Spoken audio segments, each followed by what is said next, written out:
Hello everyone, and here are the details of today's video. President Volodymyr Zelensky's arrival in London carries a symbolic weight far greater than any single diplomatic meeting. It reflects a convergence of pressures, military, political, and psychological, that now define Ukraine's struggle for survival. For nearly 2 years, Kyiv has fought with extraordinary resilience, relying on Western military aid, political solidarity, and the belief that Europe and the United States shared a unified vision for Ukraine's victory. Today, that unity is fraying. Zelensky's mission in London is not simply to secure more weapons, it is to secure a future. Standing before European leaders, Zelensky must speak to a continent grappling with fatigue, inflation, energy shocks, and domestic politics have eroded the once ironclad consensus supporting Kyiv. In Germany, skepticism grows. In France, domestic pressures mount. In Italy and Eastern Europe, divisions widen. Even Poland, once Ukraine's staunchest ally, now shows signs of strategic recalculation. Zelensky understands that if Europe's support weakens, the trajectory of the war will shift, not because Ukraine lacks courage, but because no country can fight indefinitely without sustained international backing.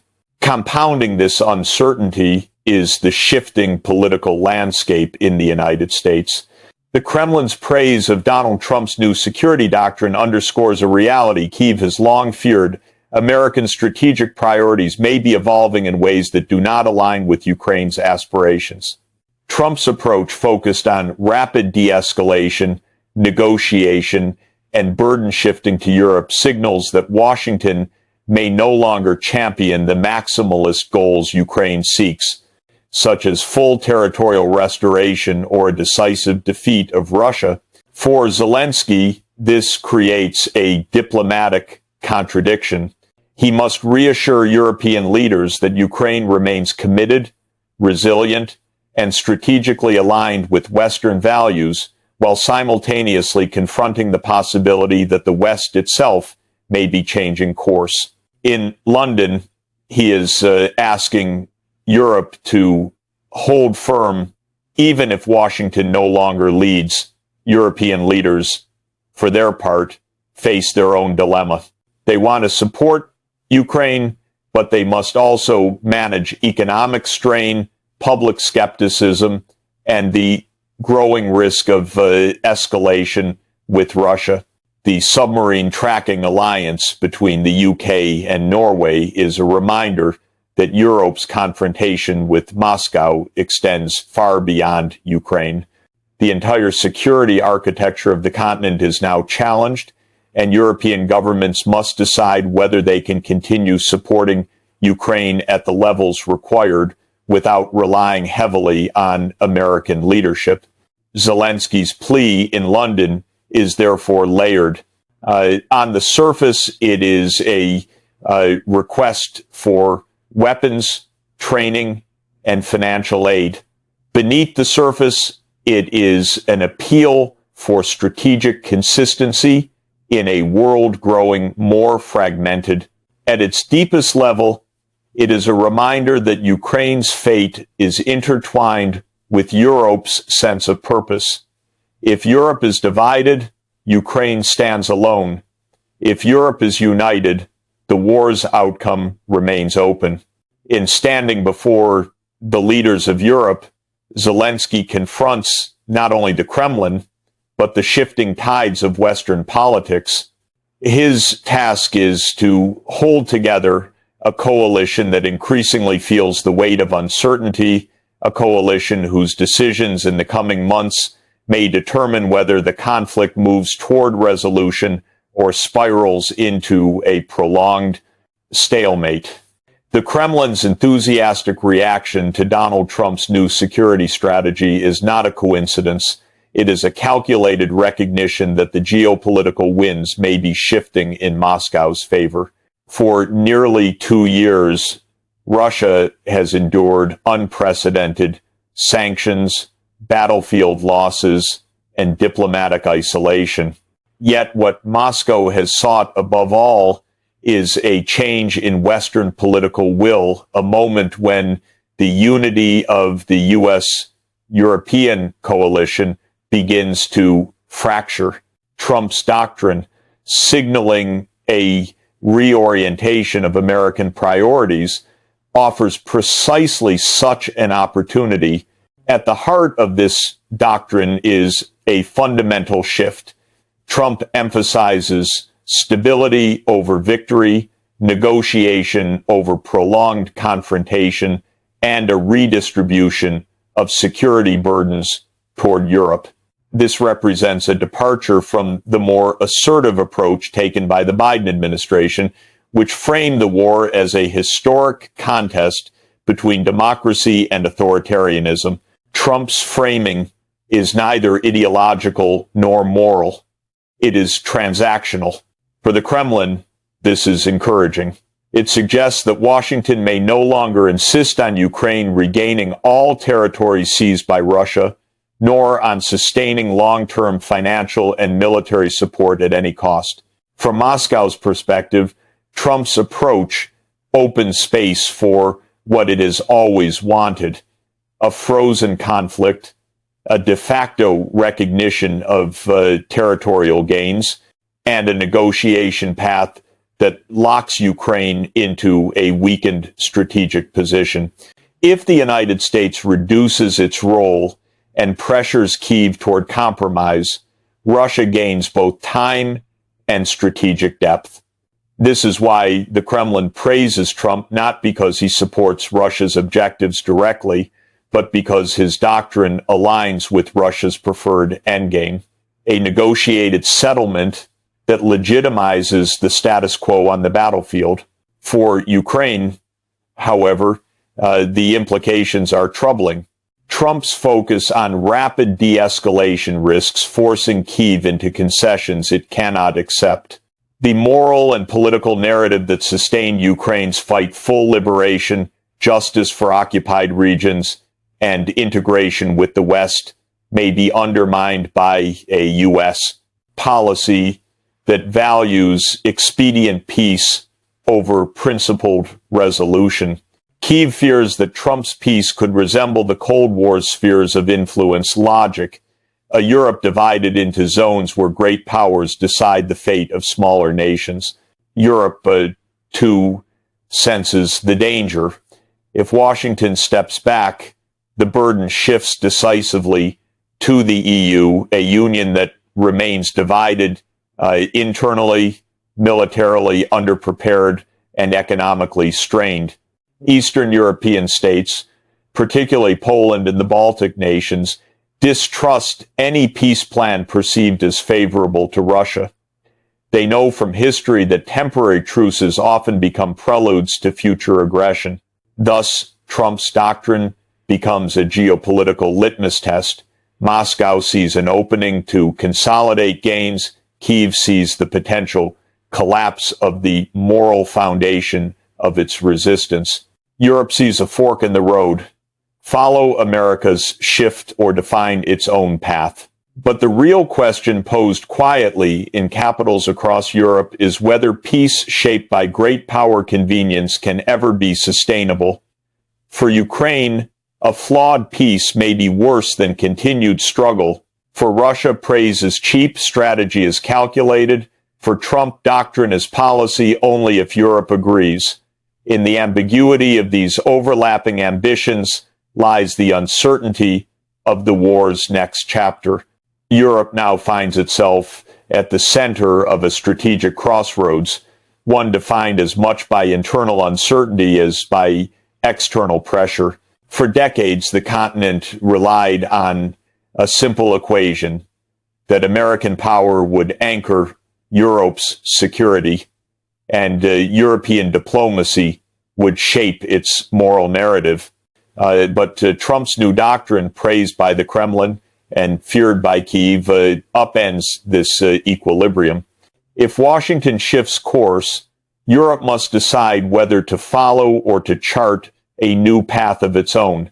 This dilemma is profound because Europe is not a monolith. Its political geography is one of competing histories and divergent fears. Eastern Europe, shaped by the memory of Soviet domination, sees any concession to Moscow as a direct threat to its own sovereignty. For Warsaw, Vilnius, Riga, and Tallinn, a negotiated peace that rewards Russian territorial gains is not a diplomatic compromise. It is a rehearsal for future aggression. These states will resist any settlement that appears to validate Russia's push into Ukraine. Western Europe, however, carries different burdens. France and Germany face slowing economies, mounting energy pressures, and rising political fragmentation. Their publics are increasingly skeptical of prolonged conflict, especially as the costs of supporting Ukraine escalate. For Berlin and Paris, a diplomatic resolution, however imperfect, may seem preferable to an open-ended war that strains both budgets and social cohesion. Their calculations are shaped not only by national interest, but by the fear that a continent exhausted by crises could fracture politically. Hovering above these divisions is the question of European capability. Europe aspires to autonomy, but its military infrastructure remains heavily dependent on the United States. Without Washington's logistical support, intelligence, and advanced weaponry, Europe would struggle to sustain Ukraine's defense at current levels. This vulnerability weakens Europe's bargaining position and complicates any effort to define an independent peace plan. At the same time, Europe recognizes that Trump's approach, if implemented, may not reflect its interests. A peace that freezes Russian control over occupied territories could destabilize Eastern Europe, undermine NATO's credibility, and embolden authoritarian actors globally. Moreover, such a settlement would leave Ukraine economically crippled, politically fractured, and strategically exposed, increasing the long-term cost to European security. Amid these competing pressures, Europe faces three strategic choices: align with Washington's evolving doctrine, even if it means accepting a peace unfavorable to Ukraine; defy U.S. pressure and maintain maximalist support for Kyiv committing Europe to a longer, riskier confrontation with Russia; forge a hybrid plan combining military support with diplomatic pressure, aiming for a settlement that preserves Ukrainian sovereignty while acknowledging strategic constraints. None of these paths are easy. Each carries risks to unity, to security, and to the moral foundations of Europe's international identity. As Zelensky meets European leaders in London, he asks them to remember not only Ukraine's struggle, but Europe's own history, a history that has repeatedly shown the cost of appeasement and the fragility of peace built on imbalance. Europe must now define what kind of peace it seeks: one imposed by great power fatigue, or one grounded in justice and long-term stability. In this decision, Europe is not merely reacting to America or Russia, it is determining the contours of its own future. At the heart of this geopolitical storm lies the question that no alliance, no doctrine, and no summit can avoid. What does peace actually mean for Ukraine, and who has the authority to define it? Zelensky's struggle is not only on the battlefield, it is a struggle to ensure that Ukraine's voice is not overshadowed by the calculations of great powers. Yet as Washington reassesses its strategy and Moscow senses opportunity, the definition of peace is drifting from Kyiv's aspirations toward the agendas of others. Ukraine's vision of peace is straightforward in principle, but extraordinarily difficult in practice. It seeks the restoration of its territorial integrity, the return of displaced citizens, accountability for war crimes, and long-term security guarantees that prevent future aggression. In moral and legal terms, this is the only peace that aligns with international norms. But in geopolitical terms, it is a peace that requires sustained Western commitment, a commitment increasingly in doubt. The United States, under Trump's emerging doctrine, appears to be moving toward a different conception of peace. Not one built on justice, but one built on containment of conflict. The priority is not the liberation of territory, but the prevention of escalation, the stabilization of relations with Russia, and the shifting of responsibility to Europe. Such a peace may freeze the war, but it would also freeze injustice. It is a peace that rewards military gains and punishes strategic weakness. For Kyiv, this is not peace, it is abandonment. Europe, caught between these competing visions, must confront a sobering reality. It cannot simply adopt Washington's plan if it seeks a stable continent. A peace that concedes territory to Russia would undermine Europe's security architecture, weaken norms of sovereignty, and embolden authoritarian revisionism far beyond Ukraine. America wants stability and strategic recalibration. Europe wants security without escalation. The rest of the world wants the conflict to end on almost any terms. In this fractured environment, the risk is that peace becomes something imposed on Ukraine rather than achieved by it. A settlement crafted in Washington or brokered in Moscow may quiet the guns but not heal the wound. A premature peace could simply postpone the next conflict, allowing grievances to harden and revisionist ambitions to grow. The true challenge, then, is to build a peace that Ukraine can accept and Europe can sustain, a peace rooted not in fatigue or expediency, but in the recognition that durable stability emerges only when sovereignty is respected and security is shared. If Europe and the United States can align around this principle, a pathway to meaningful peace may yet emerge. If not, the world risks stepping into a future where peace is merely the silence that follows imposed compromise, a silence that history has shown rarely lasts.